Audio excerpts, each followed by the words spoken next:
participate with the community and use the community to help them grow. There are a lot of free resources. It's a great educational tool. If you Google Kauffman Foundation Founders School, you will find tremendous resources to help you tell your story, create a good and strong brand, and learn how to grow your company. And those are the things that we funnel through to our presenters. Our ask of you is go like us on Facebook, push out the information on Twitter, and please tell your friends to come and participate, tell their story, and come in and sign up, because without you guys, this cannot survive, and we need entrepreneurs to come and share their journey and their story. So without any further ado, who do we have going up first? RulePlex. Let's welcome them.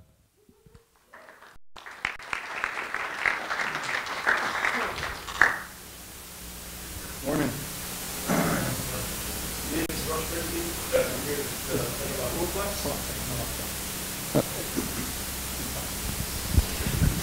Again, my name is Frisby, and I'm here to tell you about RulePlex, which is a cloud-based rules engine that I've created. Has anyone ever used a rules engine before, or knows what a rules engine is? We got one back there. So what a rules engine is it's basically two parts. It's a system for executing and authoring business rules. So a business rule might be something like it has an if part and it has a then part, and you're going to have lots of different rules in your system, which we'll cover a little later.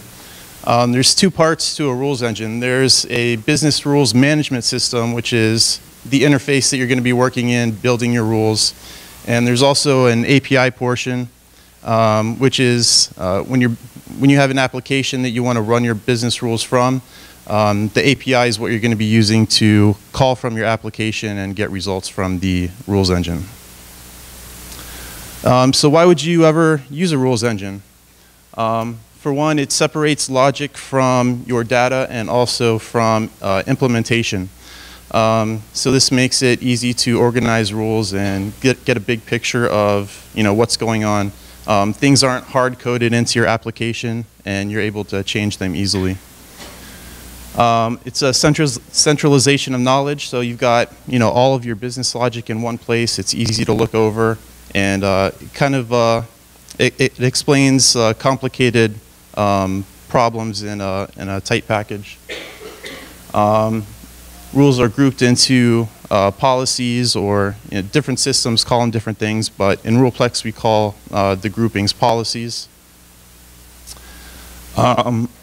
Again, it makes your business agile because I'll give you an example in a little bit, but you can change things on the fly. You don't have to, let's say, do a build of your application and then put it back out there, install it on different machines. You can go ahead and make a change, and it happens right away. It's live.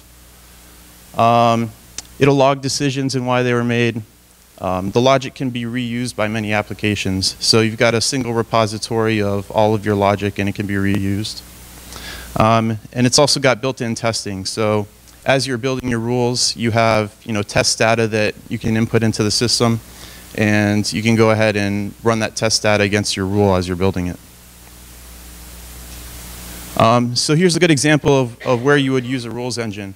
Let's say you've got an auto insurance agency, and you're trying to figure out how much a customer should pay for auto insurance.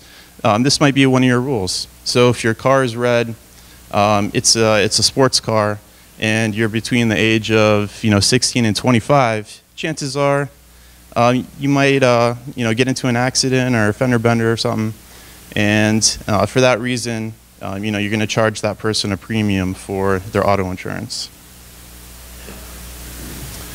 So when should you use a rules engine? You should use a rules engine when the problem isn't fully understood. You should also use it when you got logic that changes often, or maybe some of the values in the logic change often. You need a durable problem-solving solution. This can be used in almost any application that you build. And also when you've got like business analysts or an expert in your field, and they're not really too tech savvy, but they've got a lot of knowledge, and you want them to be able to utilize that in your application. So here's another example. Let's say you've got an e-commerce website and you sell items on it, and for Black Friday you want to run a special deal. So you've got a customer that lives in the United States. Let's say they spend, if they spend $500 on your website on Black Friday, in that case you'd throw an iPad into their shopping cart. When they check out, they'll get a free iPad with their order. When I was building RulePlex, I've used rules engines a lot in the places that I've worked, and I found a lot of problems with current rule engines. Some of them were homegrown, some of them were off the shelf, and this is pretty much the list of things that I felt I could do better.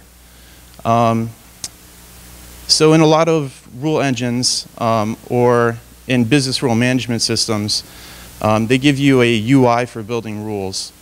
And they're not all the same, everyone is different, and they're all kind of clunky. So you're visually building your rule in these UIs. And I thought I could do that better, so that's one of the things I worked on.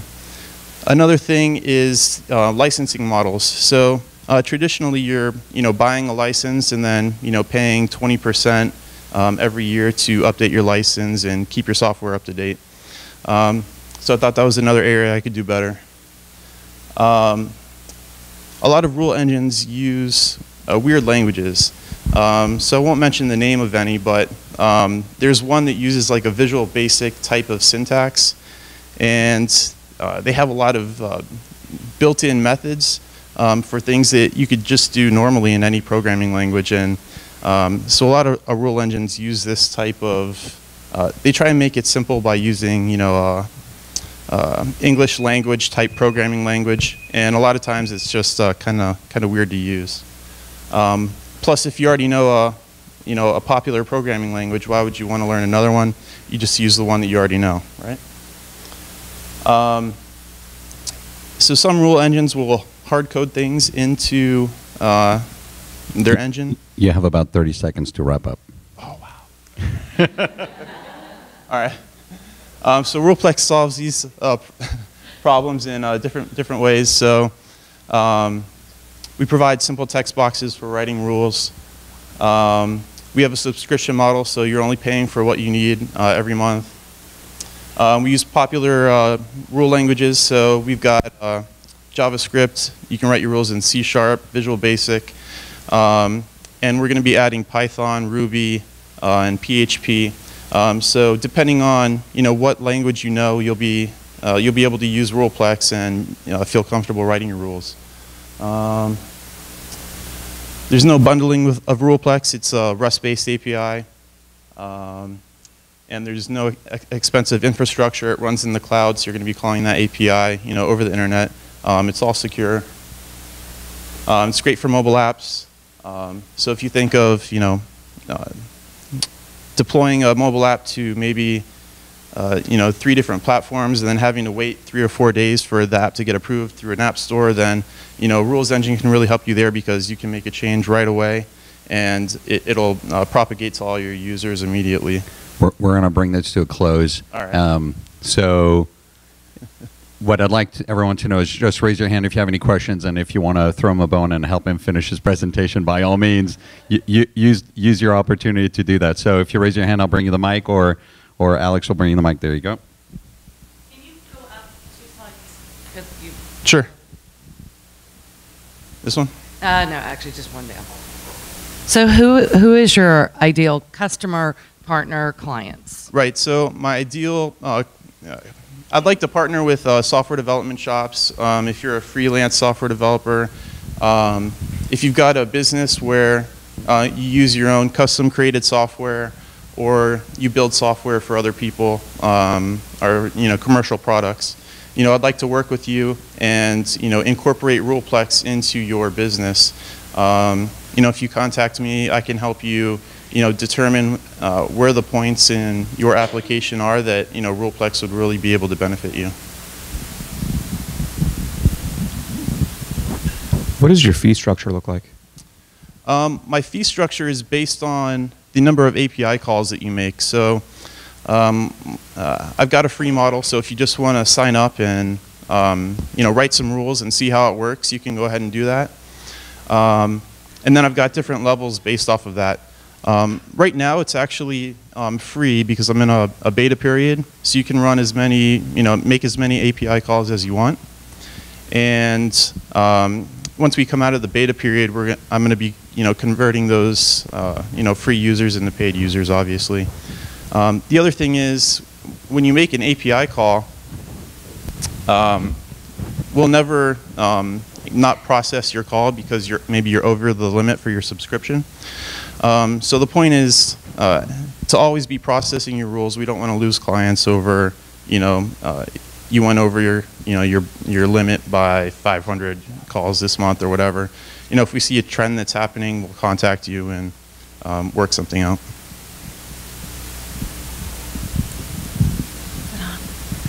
Okay, so do you have to be a web developer to utilize this platform?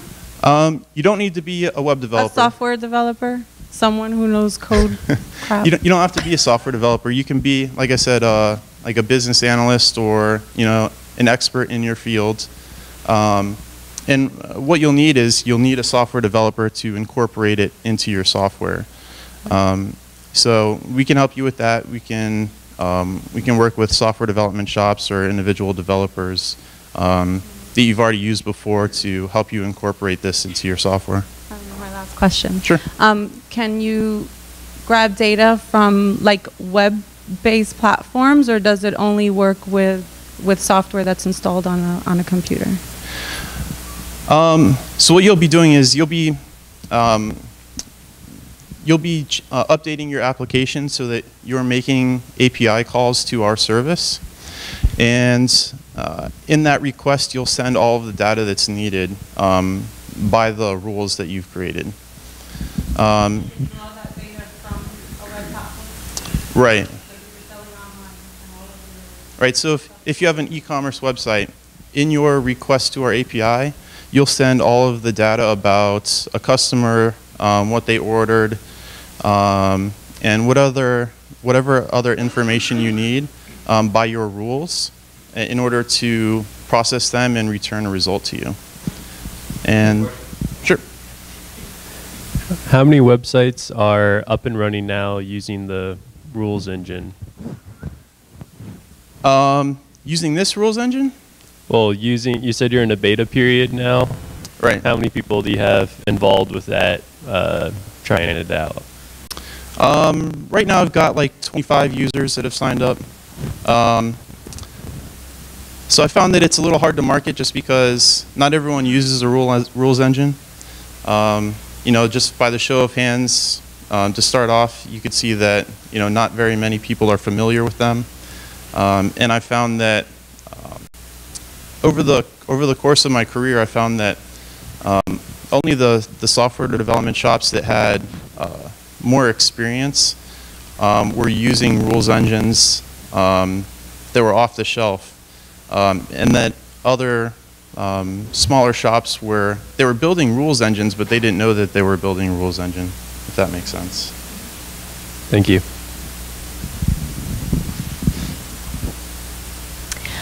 So can you give an example of how you could use your rules engine for marketing automation? Marketing automation. Does it integrate with MailChimp or other marketing platforms that we would use online?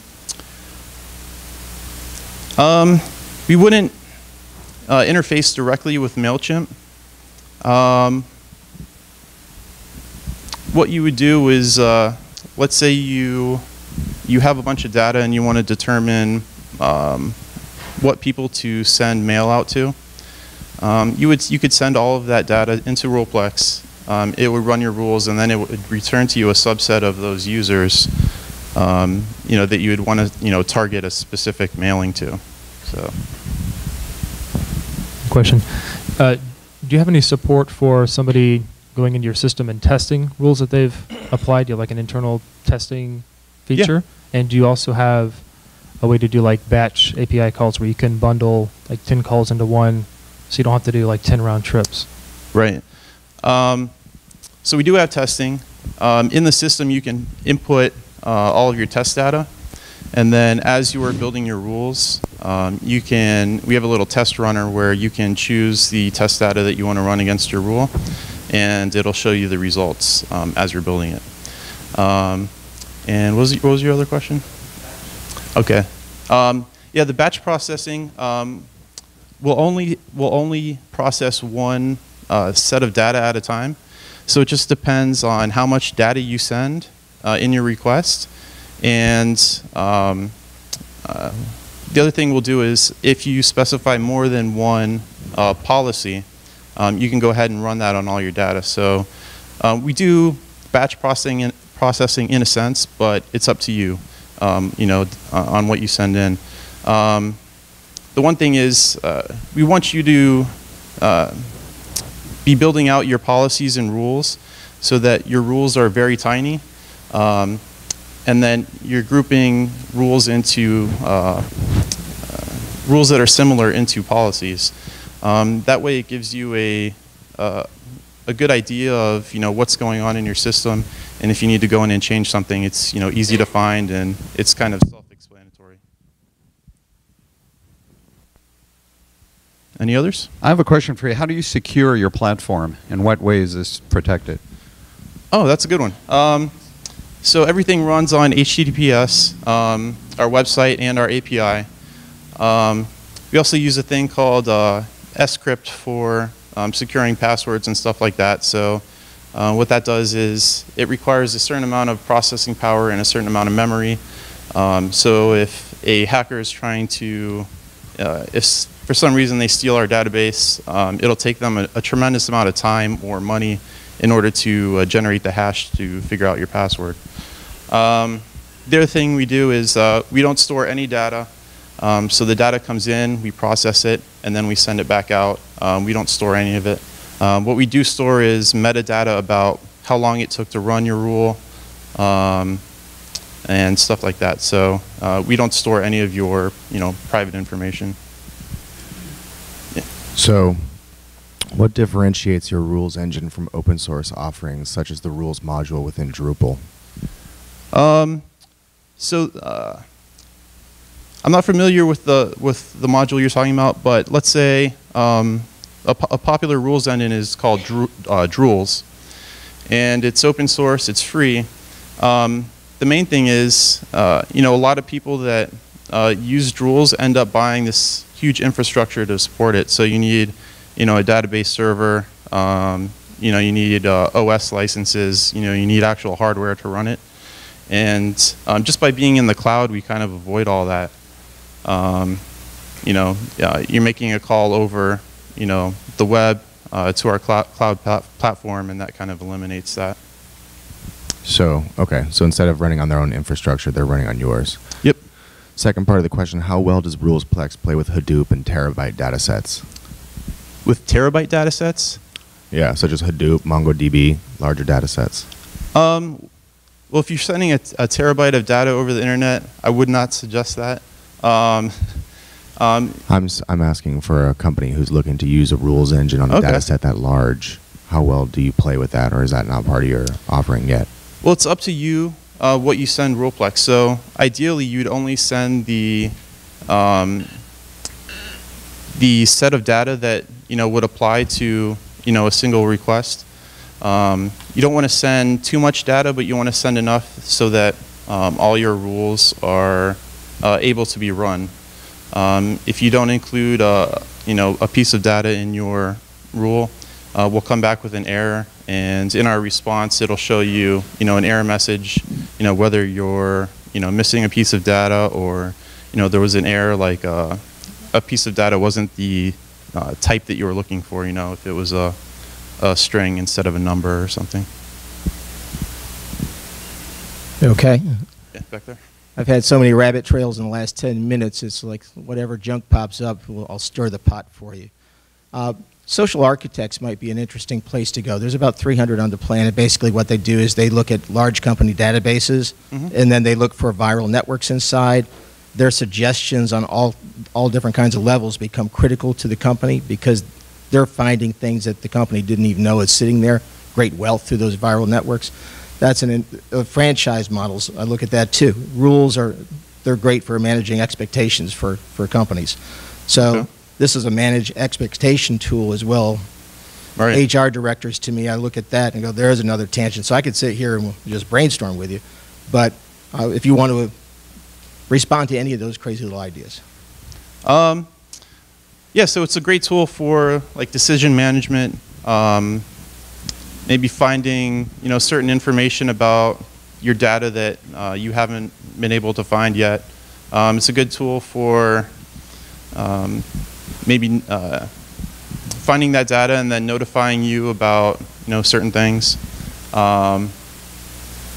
So yeah, it's just a small piece of decision management, I think. Any others? So in the tradition of 1 million cups, where the community can come and rally around you and help you in the short term at the very least, what would be your ask of us today on helping you move forward? So if you know any software development shops, if you work in a business where you use custom software, I would just ask that maybe you tell your software development manager, if you go to your developers and say, hey, look at this product, I think it's really cool and we might be able to use it in our product. That's all I ask. I'm still at the beginning phase of building this thing out. It's functional now, but I've got a lot of ideas that I still want to build into it. And so yeah, just word of mouth, and I need to start getting users. So very good. Thank you very much. Thank you.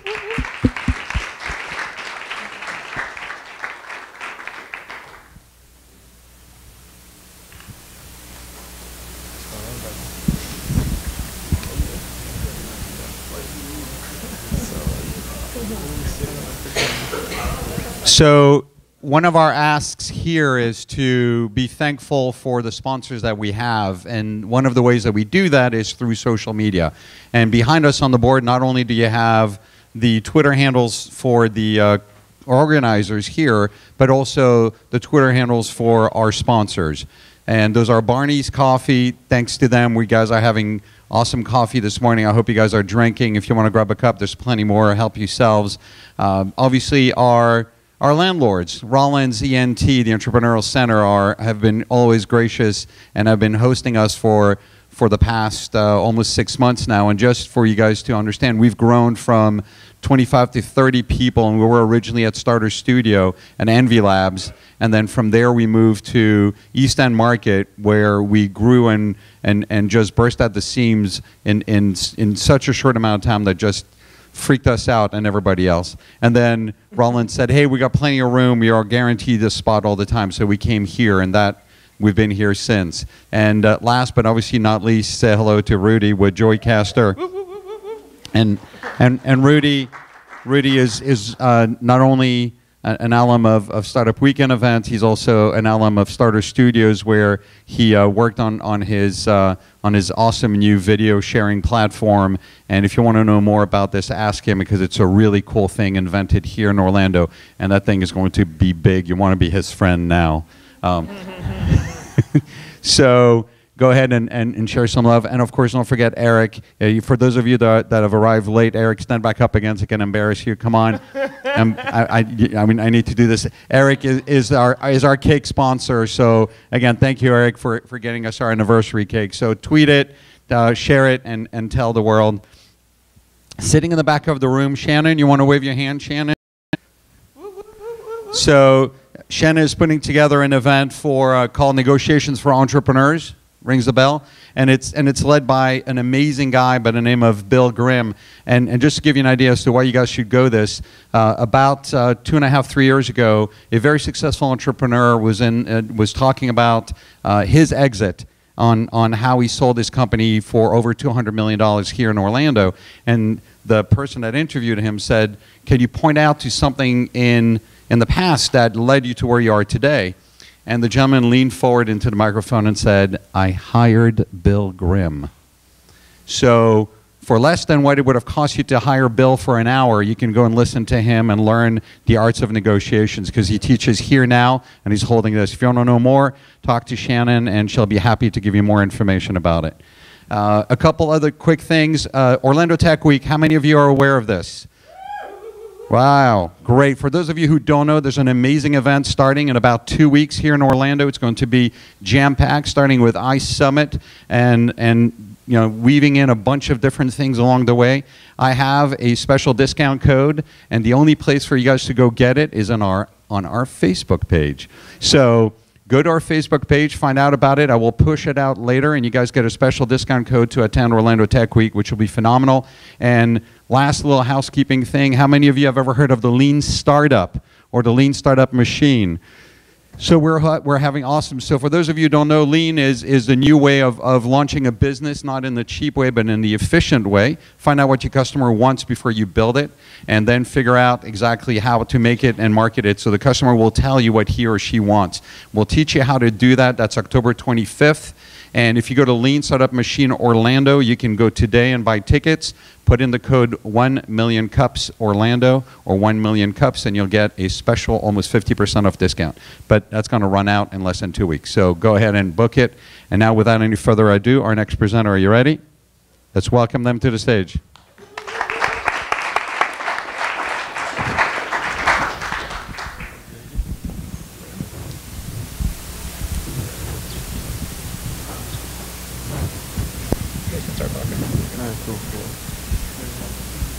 Good morning, ladies and gentlemen. I'm Krishna Manda. And I'm Jacob Kropf. And we are Ramisetty Ramakrishna LLC. We know it's hard to pronounce, but well, you'll get through it. Now, we're here today to save 1 million lives. And really, that is a very bold statement, and I'm sure similar claims have been made before. But the reality of the situation is, every once in a while, there's a special product or special idea that comes along that has the power to change the public opinion of an entire industry. And we feel very honored to have had, we feel very honored to have had part in developing some technology like this today. And the technology we're here to introduce to you is Seamless. Now, before we get into the problem that Seamless addresses, I'd like to give you a small history lesson. Over the past 50 years, or over the past 100 years, automotive safety development has led to the invention of cruise control, seat belts, ABS, airbags, traction control. But the truth is, these inventions don't really address what they are supposed to do. What is wrong with them? Even after all these are standard in our cars today, 3,500 people die on a daily basis. That's equivalent to a 9/11 attack happening every single day around the world. And if you take this statistics and you look at the numbers, you're shocked because a third or 2/3 of this number comes from third world countries. For example, let's take India and USA for comparison. US has 4 times more cars as compared to the India, but India has 6 times the deaths per year. And of course, the biggest names in the industry have taken these staggering numbers and tried to do something about it. They've taken the initiative to introduce technologies that can help reduce these numbers to more acceptable levels. So, some of the biggest names in the industry, Volvo has Volvo City Safety, Mercedes has Mercedes Driverless, and Audi has Audi Connect.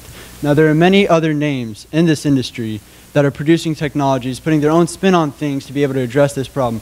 But the fact of the matter is, a lot of them rely on only one condition to give you one result, and that leads to a very specific system. It doesn't take a lot into account before it makes an action.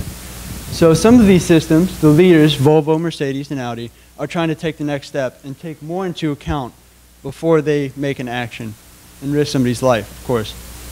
So even still, the leaders of the industry have their problems. Since we're trying to test these things out, we're trying to make our own spin off of this, we're trying to make our own technology. The first thing we notice when testing these vehicles ourselves is the user-friendliness. Now, some of these things, when you're in a situation where there is an impending collision, you have a lot of things racing through your head and your heart is racing, The last thing you want is for a system that's supposed to be saving your life to abruptly slam on the brakes and, you know, essentially throw you off guard and shorten your reaction time so that you aren't able to adequately react to the situation. So a big fault. Furthermore, adaptability. The tactic of every big name in any type of industry is to put their own spin on things. They need their own feel. And so they make it specific to them. And so when you're going from one car to another, if you're trying a new car, test driving it, or even driving a family member's car, you're going to have to adapt to a new system. And since this system is supposed to be saving your life, having to adapt to it, spending several days, even a month, getting used to it again, could be detrimental. Furthermore, looking at the fact that they are specialized, each one, it seems, only addresses one problem. Volvo City Safety only stops low-speed collisions in normal traffic. They have Audi Connect, which simply connects with other vehicles and tells you exactly what they're doing. But each one has their limitations. So we tried to introduce something that would fill the gaps, fill the void that is left by some of these other systems. We want to be customer inspired. A lot of these companies expect you to adapt to their systems to be able to use it to the fullest potential. We want to change that. Our plan for research and development is to introduce a product to beta testing, do a lot of advertising, get a lot of customer feedback on exactly how it feels, how it makes them feel. Because in the end, the consumer is the important one, not the company, not the brand feel.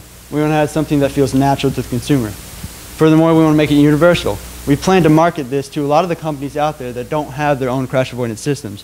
And because of that, you'll be able to drive whatever car you want, and hopefully our system will be available. You'll be able to use the same exact system. You have the muscle memory and the understanding, the comfort for, be able to use it to the fullest potential.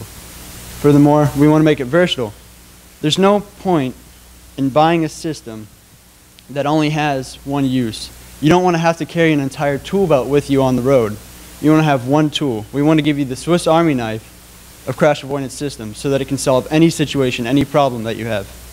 Now, of course, you might be wondering how we're different from other companies, and but the truth is that we have the power to conquer uncharted territory. All these systems that are built in first world countries such as US and Britain, they fail in India and other places, especially because they rely highly on infrastructure, as to which many of these countries lack. Our system is smart enough to go past just one reliability. It has a whole array of systems that it relies on. It understands and feels the traffic. You can put it there, and it's like a baby that grows. Now, here's the beginning of seamless.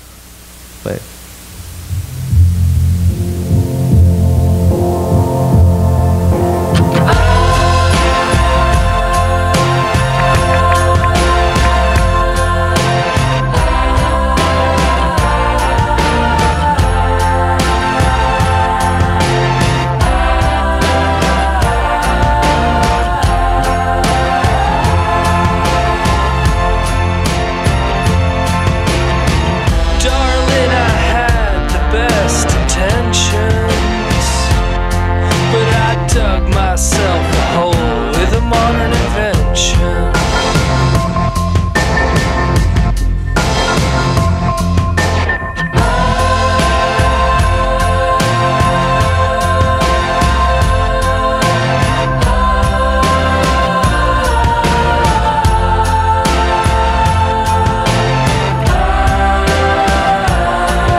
We'd like to open the floor to any kind of questions you guys have. Yes. That was so cool. Thank you. I always thought, how the heck can we be living in this era and not have something like this? So that's really, really cool. So just right there, I guess the technology kind of diverts you from getting, you know, or colliding with something else. Now, does it cause you, how does it keep you then from trying to divert one collision and then possibly causing or falling off a cliff? trying to divert the dog that crossed the road. Because of our system is super complex, we couldn't compress it in 6 minutes, honestly. So to give a full presentation, it would actually take an hour. But still, to address the question, we have designed a system. Unlike most of these cars, they usually use LiDAR system, which is laser. I don't want to go into extreme details, but it uses 1 or 2 sensors. We have an array of 9 sensors at the minimum, and it can go up to 18. So basically compensate for every single situation. The biggest problem with the systems today, including driverless cars or anything else, is the fact that they don't work in rain. You can't get them out of parking lots. You can't get them out of anything. And the worst part is, it's still one brain controlling. Robotic brain, yes, better than humans, no matter, but it's not perfect. Can you tell me that none of your systems have ever glitched, however perfect they are? Do you really trust your computer that much? No. Exactly. We wanted to make something that makes the human work in tandem with the machine. That's our goal. No problem. So I think you just answered my question. So this is not a plug-in to existing systems. So you would have to actually build all of the technology into the vehicle. You're not plugging in and modifying the existing technology in those vehicles. Now, that is also another thing that we had to address. You can put it is backwards compatible. You can go up to 1920s cars if you want to. Yes, that is, you do build it specifically for some cars. You test it on some, but basically it's a plug-in between, you can plug it into any car you want, any system, just seamlessly. That's the reason why we call it seamless. Yes. Hey, I want to say you guys, great job. And I was, as you were leading up to the video, I was like, so there's a product. So there's a product. There's like a real product. There's a little product. So the anticipation was palpable. However, I might recommend that you lead with the video, because that is a wow moment when you see the RC car driving away from you with the box is kind of epic. And I assume that's mostly that's the prototype. That is the functional prototype. That is a very crude prototype. We plan on going into huge software development before we actually produce this. We're motivated to save lives. At the end of the day, we don't want to put a hashtag or anything besides it saying like only in these conditions. We want to save your life, period. That's it. Yeah, and that's a very powerful message. The presentation was very polished, and you guys did a great job with that.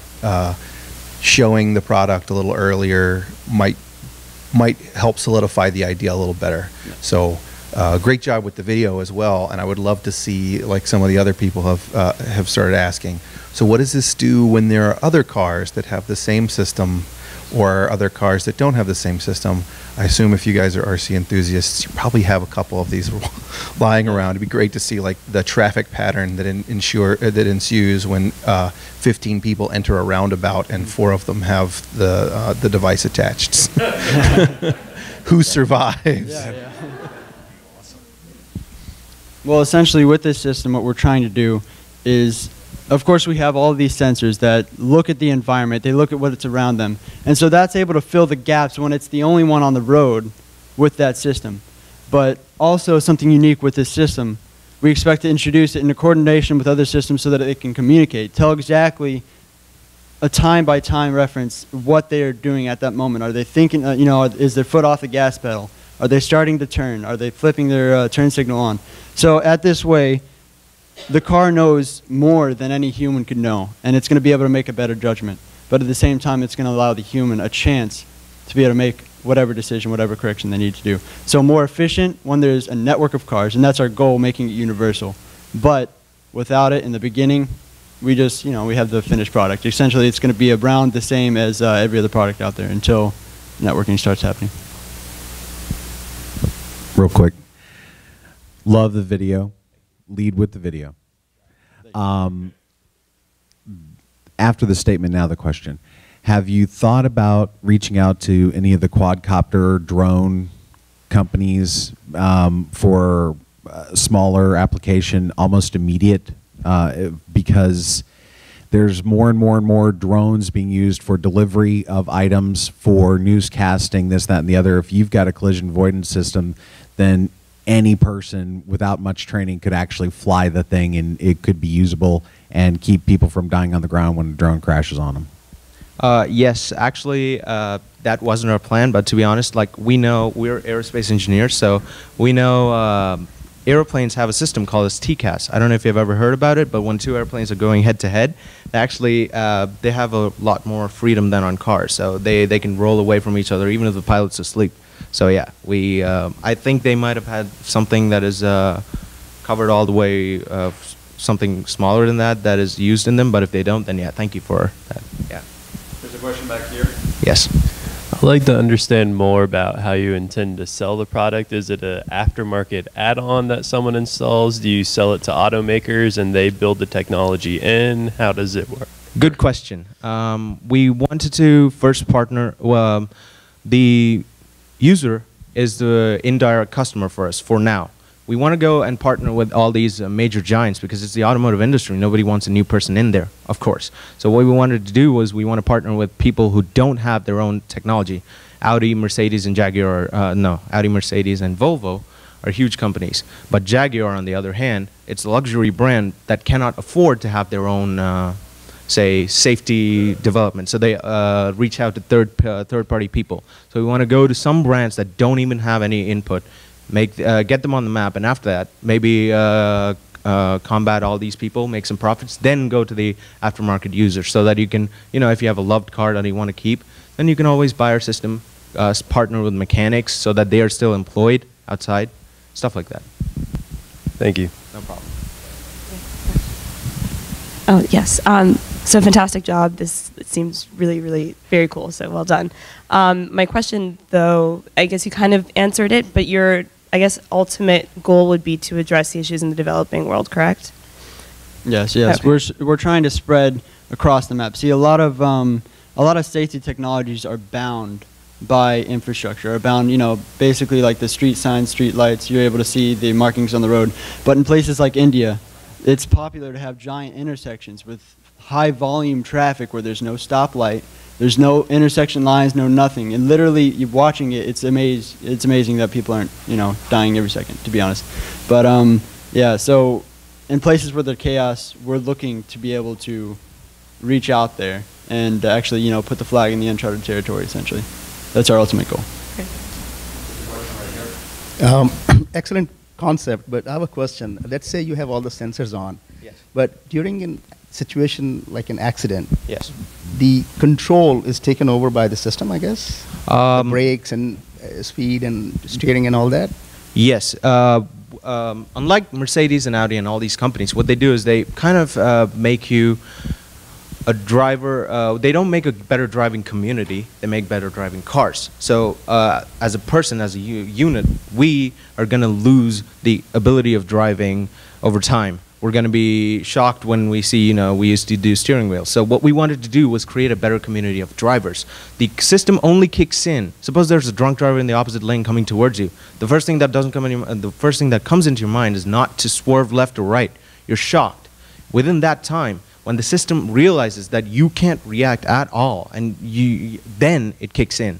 Until then, it's not going to set you to, so that you can take your backpack or anything. It just lets you drive now. Once the system kicks in, so it kicks over from the driver. Yes. So, and what is the reaction time? I mean, it depends on each and every accident. It depends on whatever's happening. In the beginning, yes, of course, this is common, but we can make your car 75% more safer than it is right now by just introducing the system. If you're the only person in the entire world to have it in your car, because not only does it prevent you from crashing, it finds out the perfect solution. Like if you're stuck in anywhere and you are definitely going to crash, what it does is it preps you for the crash, because usually not only before the crash, even after the crash, people survive, but then the airbags deflate and they die because of the airbags. So what it does is preps you. It puts your seat back into the perfect position so that when the airbags are deployed, it'll understand the speed of the car coming towards you, so it'll know where it's going to impact, and if it's going to impact there, is it going to impact your seat? Is it going to make you unstable? Should your steering wheel be down? Should your airbags be deployed or not? Everything. It's too complex to explain in one sentence. What about total blind spots? You said it has an array of sensors, but what if it has to literally look through a dense bush or tree to be able to actually get the information to begin with? It has 9 sensors, like we said, so basically you can have what it does is it has 9 sensors, so what it does is like we said, other cars and systems use 3, maybe 4 sensors at the tops that we know secretively, but our sensors, they're designed so that Each of them compensates for anything. So suppose there's a bush or anything, like you said, there's a huge thing. Laser doesn't pass through it. So what we have is sonar and radars sensors that basically send ultrasonic sound so that they can recognize something and they see, okay, there's something in there. And then to reconfirm it, then the others say, we have, like I said, laser doesn't pass. So radar and sonar go through, and then they identify the product, and if it's coming at some certain speed, if it's really a viable problem, then it'll, prevent that from happening. It has a system. Yes. How does your system analyze road conditions? Whether it's on the type of road it's on, if it's an intersection versus like a 2-lane road? Sensors. All through this. That's it. Okay.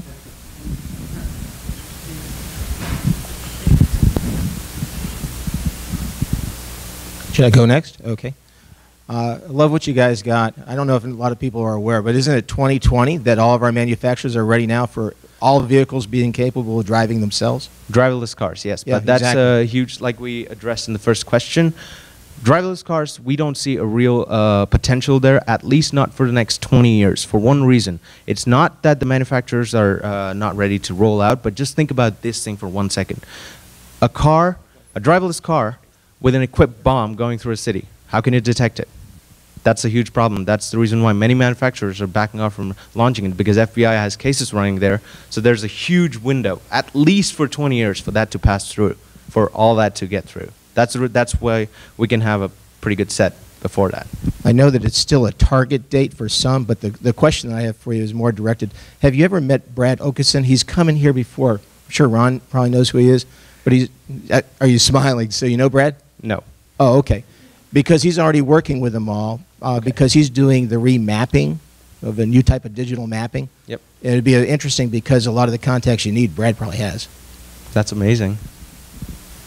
Oh, yeah, we have a question from Twitter, and they're asking, what are you say your system makes the car 75% safer, and what are you basing that on? How are you getting your numbers for that? Basically, we really, like I said, if I go into extreme detail, it'll take like at least 15 to 20 minutes. So if you have time, and we'd like to take your time off, whoever the Twitter user is, to come contact us, send us by email, and we'll send them the entire details. It's just like too complex right now to explain, at least.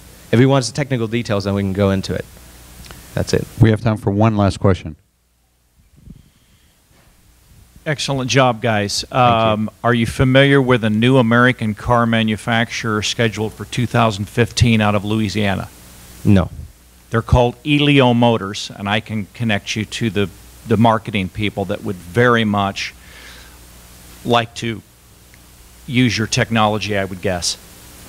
That's great. Yeah. Also, if you have any financial questions, our financial director is sitting right behind you. Just asking, so yeah. Wonderful. So in the spirit, again, of 1 million cups and building communities around entrepreneurship and startups, what can we do right now to help you besides putting you in a brand new car for a soon-to-be launch? What else could we do for you? The only thing I could ask from all of you is share 10 minutes of your wisdom. I don't want to ask something specific, because if you feel like whatever you have could benefit us, just share it with us. That's it. Just 10 minutes. That's all that we ask for. Do you have a slide with your email address up on top again, so we can... One click and it's there. There we go. So thank you very much. We really appreciate it. And let's thank our presenter.